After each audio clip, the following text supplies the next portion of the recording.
Ladies and gentlemen, welcome to the show. It's Movie Wire time. Oh, the Movie Wire.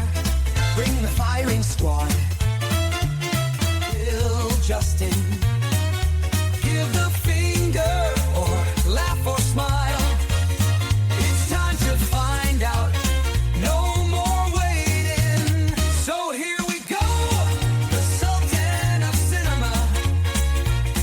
The gumshoe of review. Here is Justin Henson. Let's start the show. Let's go. welcome to the Movie Wire. And welcome to this very special edition of the Movie Wire. This episode is so special that I, Josh from the Talking Smack podcast, have taken over Justin's intro to introduce the 200th episode of the Movie Wire.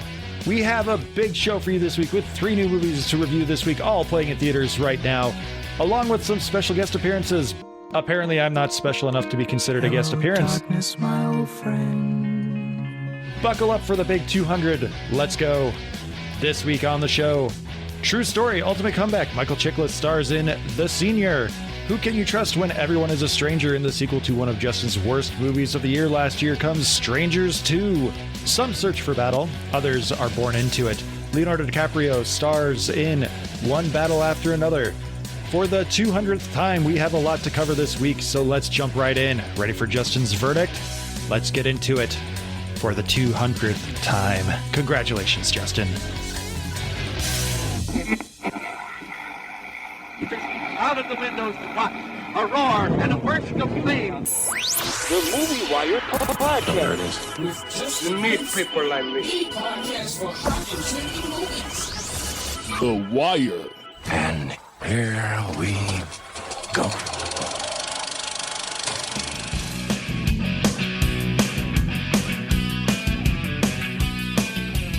When their evil enemy resurfaces after 16 years, a group of ex-revolutionaries reunite to rescue one of their own daughter. Leonardo DiCaprio stars in One Battle After Another.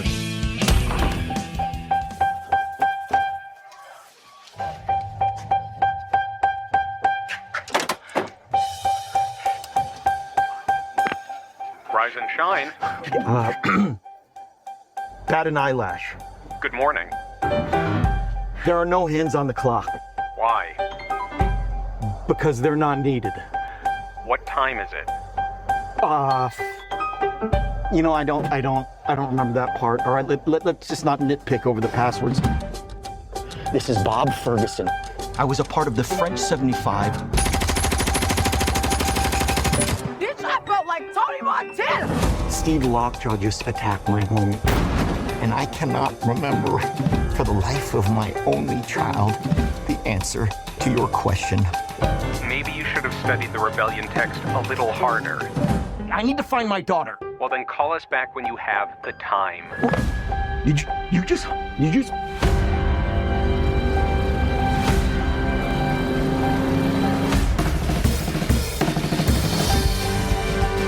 You know, you are so unsuitable for my daughter. My child comes from a whole line of revolutionaries. And you look so lost. What are you gonna do about this baby? You know what freedom is? What? No fear. Go.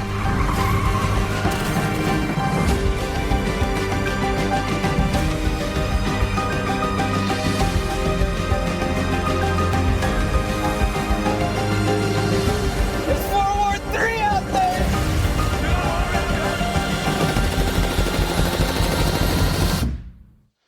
Not one thing, it's another.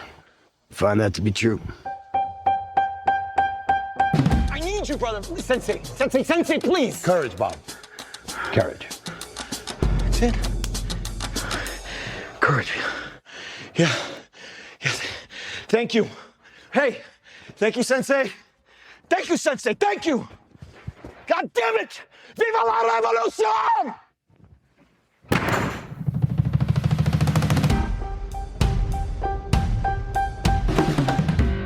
Written written and directed by Paul Thomas Anderson, who has written some fantastic stories such as Boogie Nights, Magnolia, There Will Be Blood, Punch Drunk Love, and 2021's Licorice Pizza, which Licorice Pizza was critically acclaimed, but I'm not gonna drink the punch on that one. But now we have DiCaprio star in One Battle After Another, which will be, in my eyes, Anderson's redemption from his last film, based on the novel by Thomas Pynchon, in which we can tell that Anderson takes his time to appreciate the material here, at almost a 3-hour runtime that seemed to fly by. Leonardo DiCaprio plays who we will call Bob, who is part of an underground revolutionary group called the French 75, who is a rebellion group. Bob and Dentra, played by Regina Hall, build a relationship during their first time at French 75, where Dentra gets pregnant with Willa, played by Chase Infinity. And with their new family and events that unfold, this leads to their splitting up, led by government official Colonel Stephen J. Lockjaw, played by Sean Penn, in a performance that would be reminiscent of Hans Landa, played by Christopher Waltz from Inglourious Bastards, a government official with almost a cartoonish trait or a cartoonish threat that stays memorable as a threat but interesting in his behavior. Bob and Deandra split to live different lives, and Bob is raising Willa, with Willa thinking that her mom Deandra is dead. But things don't go as planned when our villain Lockjaw homes in on Bob and Willa's location, where Deandra has to play secret mom and get Willa to safety without her knowledge of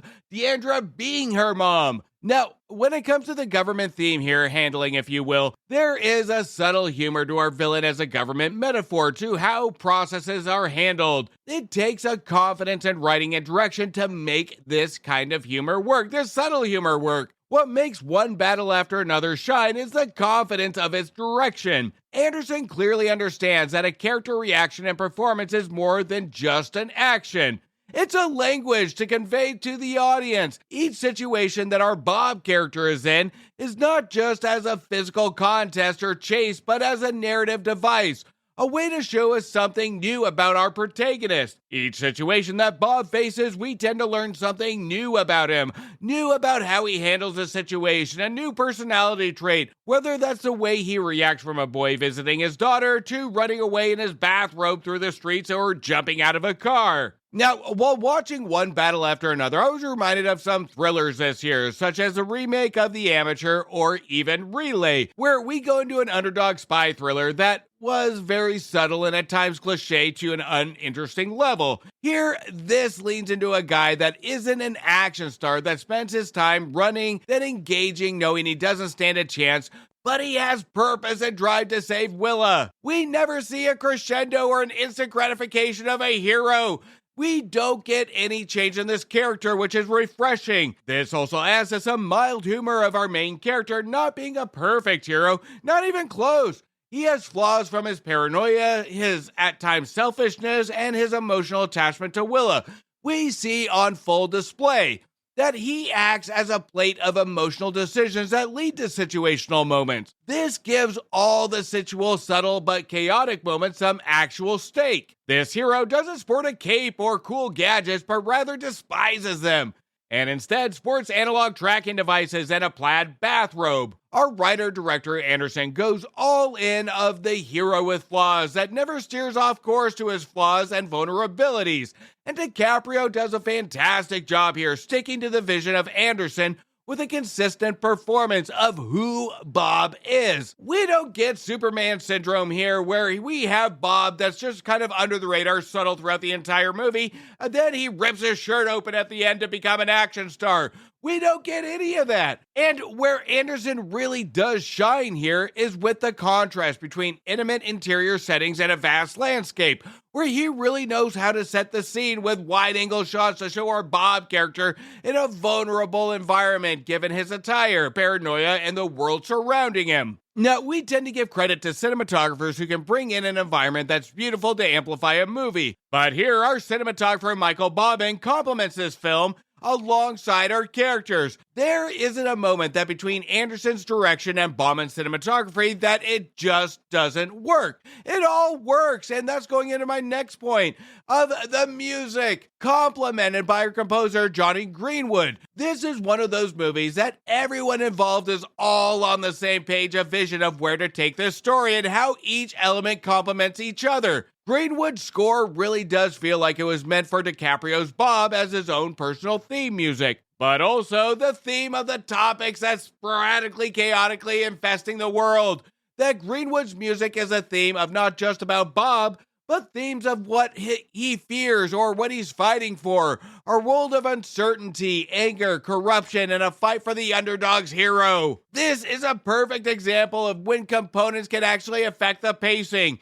At nearly 3 hours long, with all the components working in unison, it makes this film feel like a brisk walk, but still demands attention to catch what our filmmakers are throwing, where our eyes and ears need to be at attention to the screen, and it's an easy watch, especially when we see Bob interact with our side character and sidekick almost to an extent, or Robin to Batman, if you will, and that's Benicio del Toro, who plays Sensei Sergio St. Carlos, who's the sensei to Willa in martial arts and has a connection with Bob. It will be an utter shock to me that Del Toro isn't nominated for Best Supporting Actor when it comes to awards times. He adds a level of confidence that adds almost another personality to our main character, Bob. They're almost contradicting characters without actually being upfront and in your face. The two have ways to save the world in their own way.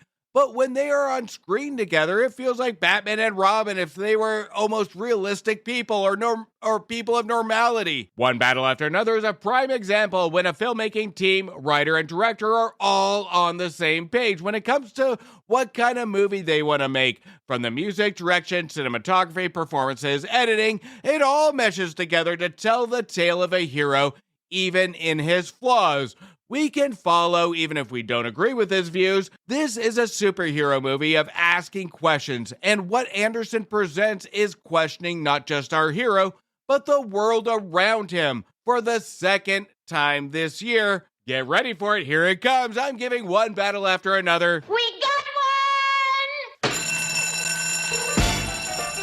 4 stars. Hi Justin, Dan from Casting and Gaming Views here. I want to say a massive congratulations to you on reaching the epic milestone of 200 episodes. The attention to detail, the quality of your output is just brilliant. I really look forward to seeing your episode drop into my feed every week. But look, you know, everyone who listens to you already knows that you're a great podcaster and, you know, your content is great. But I also want to say thank you for being you. I mean, you've been an absolutely superb guest on my show a number of times. The pilot views, the random episodes I've got you on. You've done a lot of artwork for me as well, which I'm immensely grateful to you. And even more than that, I know we've mentioned it on my show, you've mentioned it on your show, but getting to meet you in Seattle was just an incredible occasion. And you were ever so kind, you and your wife. Yeah, I just need people to know that not only are you a brilliant podcaster, but you're an absolutely amazing person. So here's to another 200. Congratulations. Let's all go to the lobby. Let's all go to the lobby. Now, before we get into the rest of the show... Absolutely not. I'm not having Talking Smack be the only guest on this show. You rarely have guests, Justin, and now I finally get a shot. Sit down, I'll take it from here. Dan, how in the fuck did you even get in here? That's not how Justin, this works. Shh. It's all right. I said I've got it from here. Aren't you supposed to be on Casting Views or Gaming Views right now? No, and anyway, I haven't been on The Movie Wire since our musical episode, and I'm determined to have my moment. Dan, for the last time, you didn't make the cut. You're not making it now. I said, sit the down. It's my time to swear and shine. Make sure to check out reviews for movies that have just become available to rent, buy, or stream now. Now available on video cassette. He'll go from cleaning nerd to cleaning crime fighter. Criminals beware of the Toxic Avenger. He will kick your butt hard in the Toxic Avenger. It's not a masterpiece, but will appease those that know what they're in for, receiving 3 stars. Prepare for launch and welcome to the family in the Fantastic Four. That even with flaws was a visual spectacle that didn't just focus on our characters looking cool, but the movie in its entirety receiving 3 stars. No callers are identified, no conversations are recorded, no phone records are kept. Now speak clearly, and when you have finished, say, go ahead. In relay, that in his review, Justin relayed 2 stars. Welcome to the new Western Americana that received 2 stars. 3 stars on Sydney Sweeney's Jeans. Justin, this script of yours, I swear. Anyway, can't get any worse, right? Last night at 2:17 a.m, every child from Mrs. Gandhi's class woke up, got out of bed, went downstairs, opened the front door, walked into the dark and never came back in one of the best horror movies of the year in Weapons that received 3.5 stars. Yeah, I mean, I don't like scary movies, but it's not my review, so moving on. The Truth is Messy Business and Ethan Coen's Honey Don't, that had a great premise and an idea of tone, but made Justin say by the end, Ethan Coen, please baby don't, receiving 2.5 stars. Justin, was I supposed to sound seductive during that line? Anyway, it's too late now. Justice makes him wet in the remake to the Leslie Nielsen classic The Naked Gun, which rapid fires gags with only a 50% success rate, receiving 2.5 stars. Look, Justin, I listen to your show and all, but reading your lines just makes me feel like I need to take a shower. Anyway, let's carry on. Hutch is back, and nobody ruins his vacation in Nobody 2, which is an unnecessary sequel, but still a lot of fun seeing two unexpected action stars in Christopher Lloyd, firing machine guns, and Bob Odenkirk kick some ass, receiving 3 stars. Karma is a killer in I Know What You Did Last Summer. Overacted, recycled, brings nothing new to the table except 1.5 stars. I mean, I agree with that, but mostly because I don't like scary movies. Love is hard and breakups are harder, especially when an unnatural force has a plan to keep them together, which will make your date stop holding your hand in the movie, but worth it, receiving 3 stars. Brad Pitt goes, Justin, do I really need to make this sound? I'm going to sound ridiculous. It's his 200th, Dan, just do it. Brad Pitt goes vroom vroom in F1 the movie. That was an adrenaline ride, especially given the runtime, and is a feast for the senses, receiving 3.5 stars. Double the bad and double the fun? Justin wasn't so sure about that in Bad Guys 2, which was just too much to receive 2.5 stars. The universe called The Wrong Number in Disney Pixar's Elio, which is a much better animated movie than The Bad Guys 2, receiving 3.5 stars. And another movie, still not as good as Elio, Smurf It Up and Get the Search Party Started in Smurfs, which Smurfing sucked, receiving 2 stars. Justin, come on, it's a cartoon. Can we cut that language out? Anyway, every choice, every mission has led to this in Mission Impossible The Final Reckoning, which was a clever way to close out the series, but will end with the same feeling as the rest of them, just blending together. But still a fun in-the-moment ride, receiving 3 stars. A new era is born in Jurassic World Rebirth, in which we needed a redo, not a rebirth, that birthed out 2 stars. Time didn't heal anything, and 28 years later, that took the series into emotional horror, receiving 3.5 stars. And finally, Justin likes this one. Every Life is a universe of its own, in the first 4-star review of the year and the best movie of the year in The Life of Chuck, which received 4 stars. You can check out Justin's past reviews on his previous episodes, and while you do, don't forget to hit follow or subscribe, and don't forget to leave a review on Apple Podcasts or Spotify. Now, speaking of following or subscribing, and even leaving a better review than The Movie Wire, you can follow me, Dan, on Casting Views and The Gaming Views. All right. Dan, I can take it from here. Justin, welcome back. 1 second.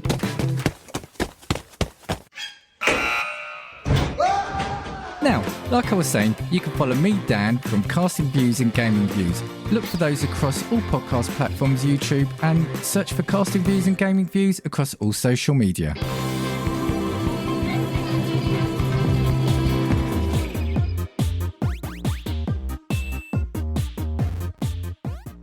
Welcome to the trailer for Gaming Views. Think of it as the demo level before the real action kicks off. We're Dan, and every week we're bringing hot takes, breaking news, deep dives, and everything gaming related. From the biggest headlines to retro classics, hardware breakdowns, and inside scoops on developers, we cover it all. So level up your gaming knowledge, subscribe to Gaming Views wherever you get your podcasts, and don't miss out.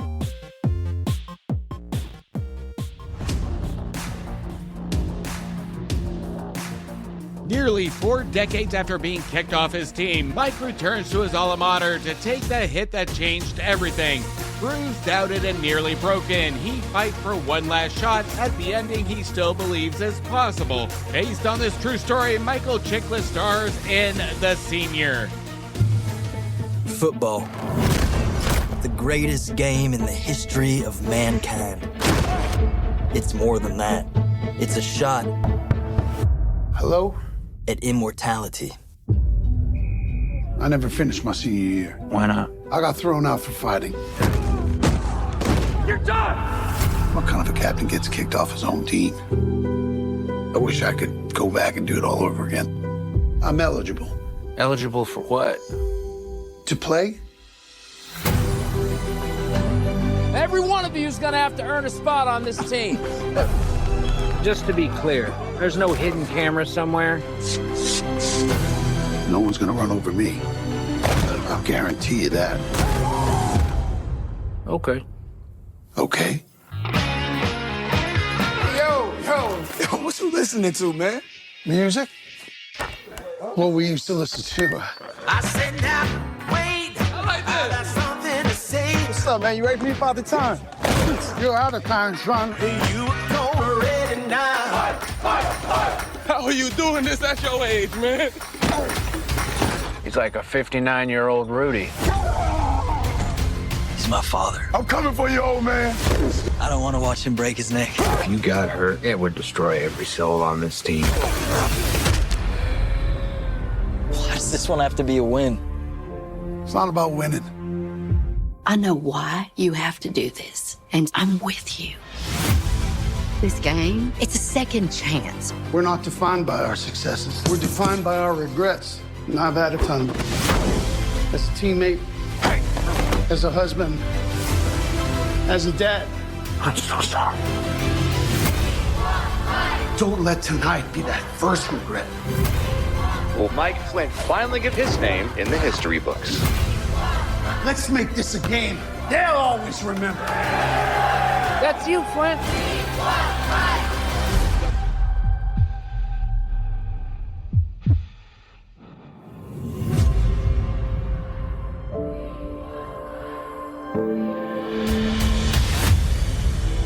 Here is another film from Angel Studios that have had some mixed bags of religious-themed films, such as their more successful, more recent Sketch from this year, and last year's intro to the TV show Homestead, along with The Last Rodeo and this year's Kings of Kings. Some more recent studios like A24 have had a streak of successful and consistent films, but A24 looked more at its value proposition and messaging to release a film. And even though Angel Studios' budgets have been mildly successful, The Senior is a smart movie to release by the studio in a proven safe bet. A true story that focuses on a stand-up and cheer sports story. Now, I haven't looked at the box office numbers, but a true story surrounding a comeback story and a sports surrounding is always a safe bet, because people go into this movie wanting to feel good. They want to feel inspired, because we have been trained that this is a safe bet to feel good by the time the credits roll. And in complete fairness, most of the time we do. This is a movie you go in on a weekend with the family to just feel good. The Senior follows Mike Flynn, who decides to find redemption to failures of the past. One major regret that our main character Mike Flynn faces is being kicked off the football team his senior year after an altercation with another player. Fast forward to 2007 at age 59, Mike wants to finish what he started by going back to college with the intent of joining the college football team. Now, between the real Mike Flynn and Michael Chiklis, the casting is on point. Based on the original clips that we see at the end of the credits of Michael Flynn, the studio must have been lucky enough to land the original early 2000s thing from Fantastic Four, Michael Chiklis. The two side by side with some physical differences are uncanny. This was a match made in heaven. This was casting heaven. Even though the performances are solid here and even at some level fantastic, more specifically not taking Chiklis into consideration, Mary Stuart Masterson, who plays Mike's wife Eileen. Masterson gives a standout performance even with limited screen time. Now, the Senior doesn't show us anything new that we haven't seen from this formula past,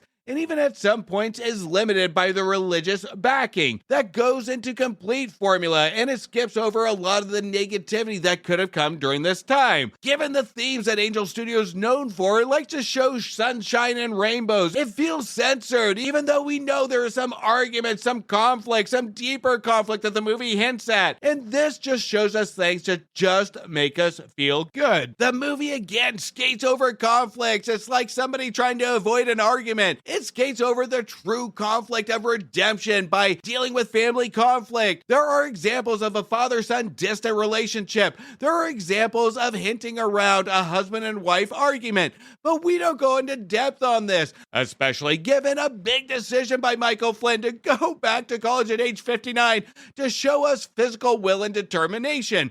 This is a one-sided messaging movie to show everything that's good, but no conflict or no will or no redemption of how we got there. We have an idea of where and why Mike wants to do this, but in the current setting, we don't have any determination to ensure that his family is in agreement with him. There's no dialogue or communication among the family to show a real conflict. We strictly go by the books here to show a selfishness to what Mike wants to do. And even though in Mike's head, this is a redemption piece, this is what he needs to do, but it's contradicting to the themes, where Mike takes what he needs, but he really doesn't include his family, and his family's along for the ride to say, it's okay, even though we have that family conflict here that the movie never really addresses. So, what the senior instead goes for is messaging that hard work isn't physical, it's a balance of a mental workout, not just physical, but the senior just wants to see the physical dedication from Mike. So I don't know what the messaging is here. I guess Jesus just cares about who succeeds into football versus knowledge, or just common sense of taking care of your family versus your self-dedication. I guess the messaging here is Jesus died on the cross for a touchdown versus wisdom and determination, or self-determination of fulfillment, or taking care of one's family. This would have been straightforward messaging if we actually had more of the inclusion of the family, more of conversation pieces other than the family having enough of Michael's decision to do this. But Michael just crumbles and says, I'm sorry. There has to be more than just I'm sorry when it comes to a big decision, especially when we have a father-son distant relationship. We can't just have I'm sorry, and it's all better. We have certain scenes. We have certain family detachment, including his son Micah, played by Brendan Flynn, who gets hints of him worrying about his dad. We get hints of him being detached from his dad based on his raising. We have Micah in a brief clip of him helping his dad study for college, but nothing of substance of their relationship. That is until it matters when we get to the big game. And the big game in formula just seems so systematic that everything is okay after the big game. We just have emotional vomit on the screen that everything is okay after the big game. All the problems in the world are solved. We get all this family conflict that's hinted at in a convenient way to where our writer, Robert Eisel, wants to take it, but it feels so elementary, segmented, and thrown in as an emotional grab. It's not an earned emotion. And this is what's so frustrating about The Senior, is that it feels so convenient. It feels safe. It feels like a show us all the points of a sports movie formula that Disney would present without any true conflict. Or I should correct myself, believable conflict. This is a sports feel-good movie that avoids all and any conflict and wants all sunshine and rainbows. That we know, given the performances that our cast interprets that give fantastic performances, that this isn't the movie the direction should have gone. Our performances even amplify that this should have been more. Our director, Rod Laurie, has directed some bold films like Straw Dogs, The Last Castle, and The Outpost. These movies have presented some smart direction of raw material. But here, Laurie does his best and he leans into the formula, but the writing doesn't give him anything to work with. With a director like this, this should have felt as raw as it can be and honest as it can be. And we can tell here that Angel Studios didn't want to have the raw. They didn't want to have the conflict. They wanted a sunny day in film. They wanted a full Christian Disney film where there is creative limitations. We can see the topic and conflicts being presented, but Angel Studios like, no you don't.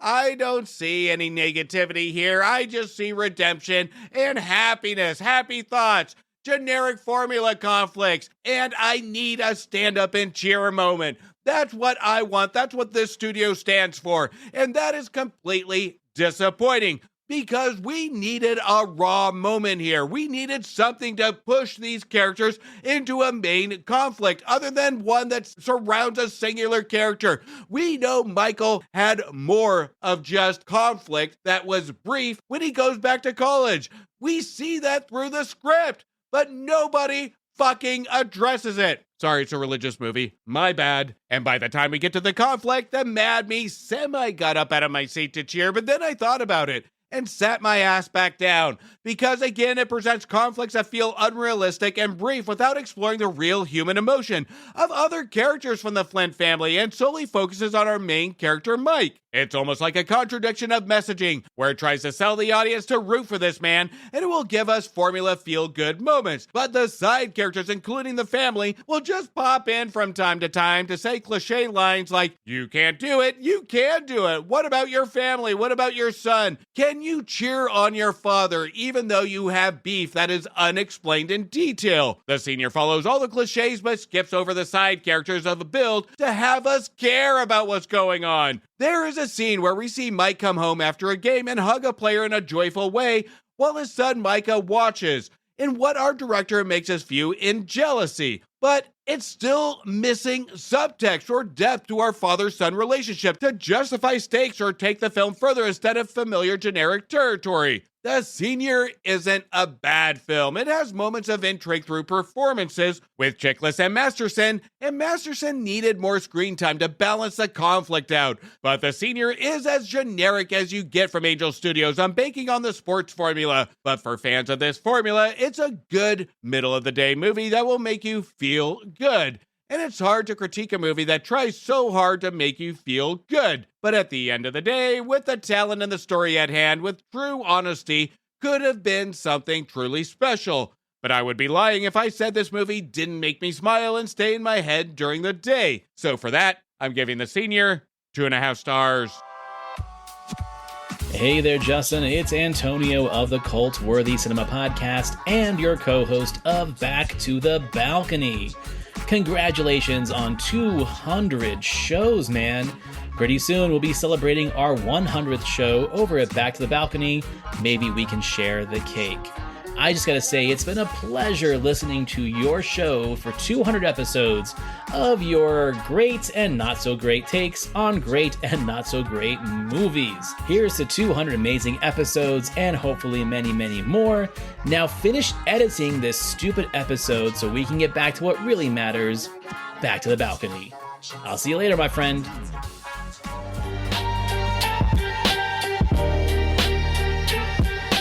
Left in a small town with no way out, Maya must once again face a night of terror, courtesy of 3 deadly killers, whose rampage she must put to an end in The Strangers Chapter 2. Come on, Sheriff. We all want to hear about who killed that young couple. Why are you doing this to us? Because you're here. The girl didn't die.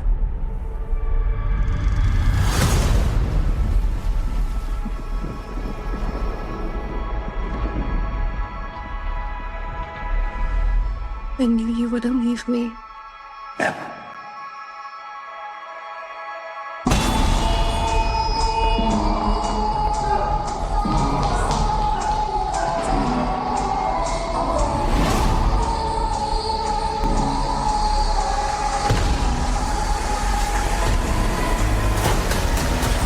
Is Tamara here?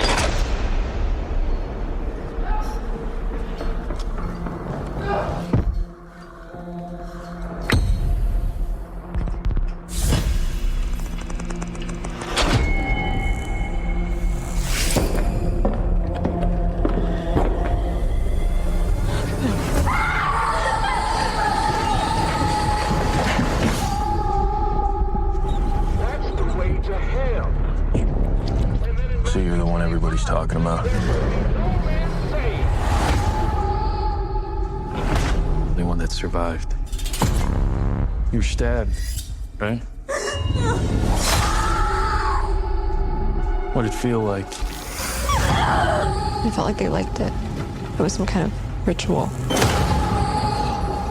But it's been going on for years. Who are they? Why are they doing this? Does there have to be a why?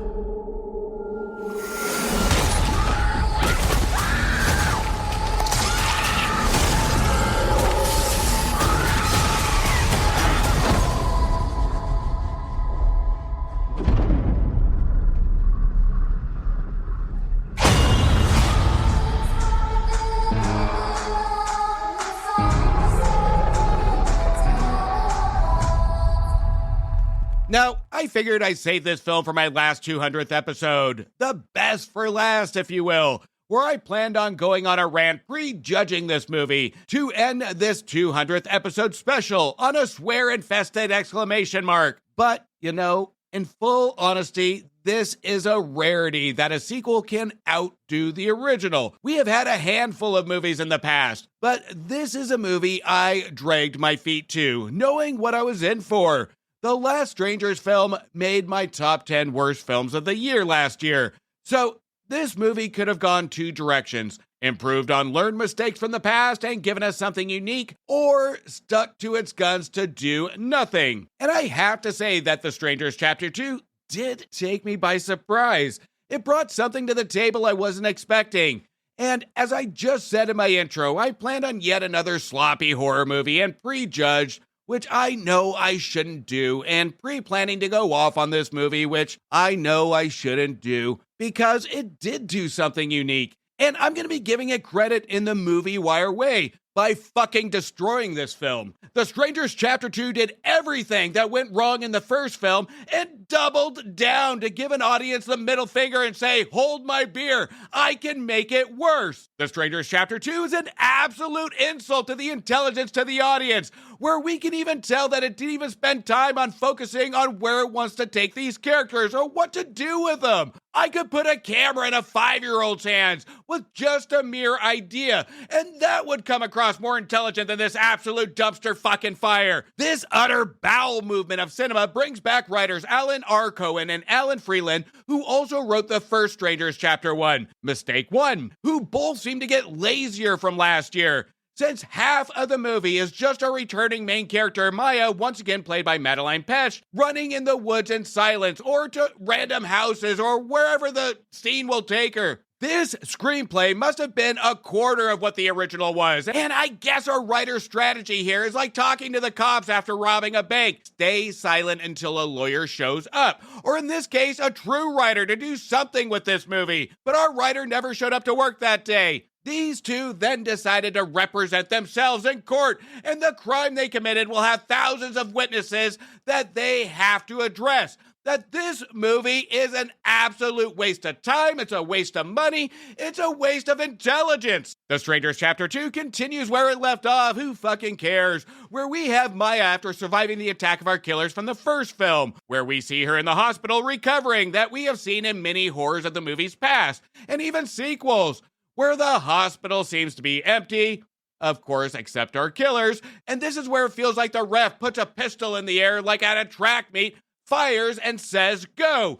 This starts the race of just running, hiding, crying, screaming, whatever it may be. And this starts the Maya versus the killers race, where we spend most of the movie watching a track meet of Maya running and our killers taking shortcuts to always be one step ahead of her. This is a movie of morons. People that do stupid things. From running then stopping when the killers are known to be close, setting up a campfire, knowing our killers are close, setting up smoke signals, going up to an ambulance that is brightly lit up with flashing lights, knowing the killers are close by. It's a fucking distraction, you idiot! Go the other fucking way, Jesus fucking Christ. I can go over every dumb decision here, but we have to end the episode somewhere. Our duo of writers must have had an idea of putting every cliche moment that they have seen from every horror movie's past and said, let's just copy and paste. I don't even know why this movie has fucking chapters in its title, because it's a horror movie picture book that was written by a first grader. And from my memory in school, I don't think we learned chapters until 4th or 5th grade. And this movie proves that Cohen and Freeland don't understand chapters. You know, when you put chapters in the title of film, you know something needs to happen, right? But, you know, I guess something does happen. I guess we can include a big-ass boar, a prehistoric pig, or a steroid-infused pig that randomly randomly attacks our main character Maya in the woods while she's attempting to give smoke signals to our killers from her campfire. Sorry, I meant quietly hiding from them. And yes, I said it, there is a pig attack scene inserted that feels so out of place, and our brilliant writers attempt to make sense of it with a brief flashback. But it's an obvious attempt at script filler because they didn't know what to do next, and spending half the movie from one place to another must have felt repetitive to them. So let's just throw in a fucking pig. In my theater, one audience member actually called it out because by the end of the pig attack, somebody stated, "What the fuck was that?" And I proudly raised my hand and gave him the thumbs up, because I was mouthing that exact statement when it was done. The Strangers Chapter 2 is not original, it's not fun, it's not entertaining, it's not scary, it's a copycat from movies past, and a blatant cash grab. I beg viewers not to reward bad behavior. This is going to be a hard one to beat when it comes to being on my naughty list at the end of the year. What makes me even more angry is that when the screen goes black before the credits roll, we get something that made me just say, what in the actual fuck? Please, for the love of God, no! And that was the text to be continued. Why? Why in the fuck? Why? I'm giving The Strangers Chapter 2 half a star.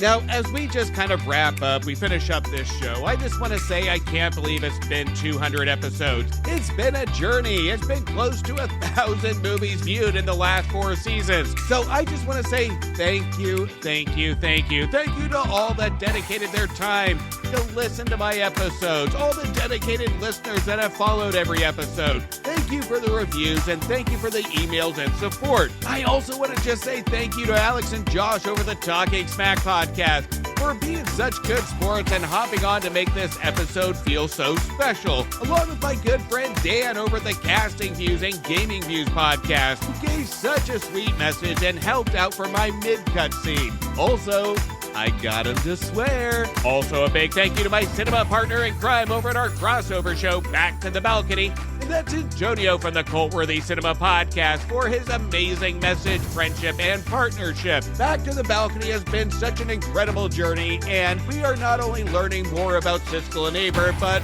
the way we view movies, even though I'm right most of the time. But anyway, a big thank you to all involved in the Brain Trust group. All of you in this group mean so much to me. And we're going to end it with a final big, huge thank you to my family that's put up with some sleepless nights to help me bring every episode each and every week. It's been a wild ride, and I can't wait for episode number 400. So thank you to all that have dedicated time in any aspect to this show. And if you want to leave a 200th episode gift, please don't forget to leave me a review on Apple Podcasts or Spotify. And one last big thank you. I want to thank everyone for having an opinion, having a thought on a movie, and just being part of the show.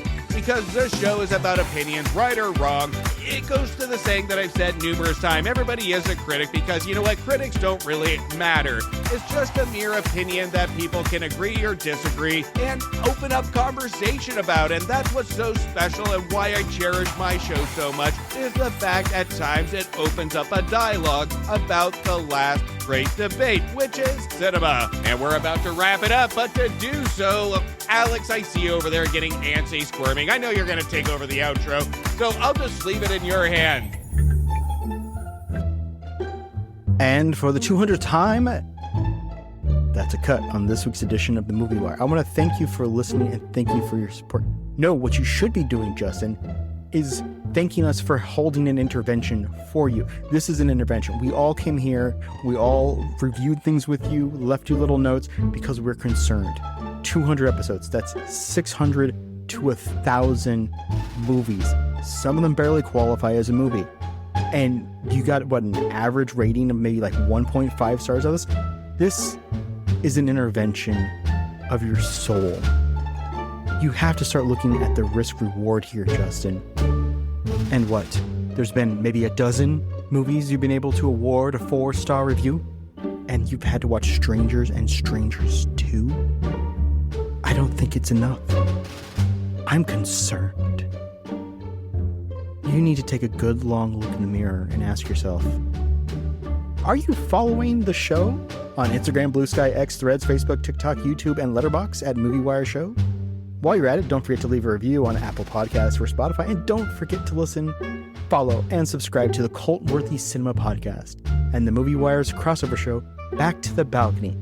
Until next week, do me a favor, make sure you stay for after the credits to show the respect to those who put their blood, sweat, and tears into making a feature film, and support your local movie theaters. That's right, stop waiting 60 to 90 days to get this thing off of streaming from your couch. Go to a movie theater, experience nature. And you know what? I do say it's nature because the person sitting down the row who's eating too loudly is a natural part of the environment. You got to tune that out so you can respect the movie. You have to earn a movie watch. You can't just passively experience it.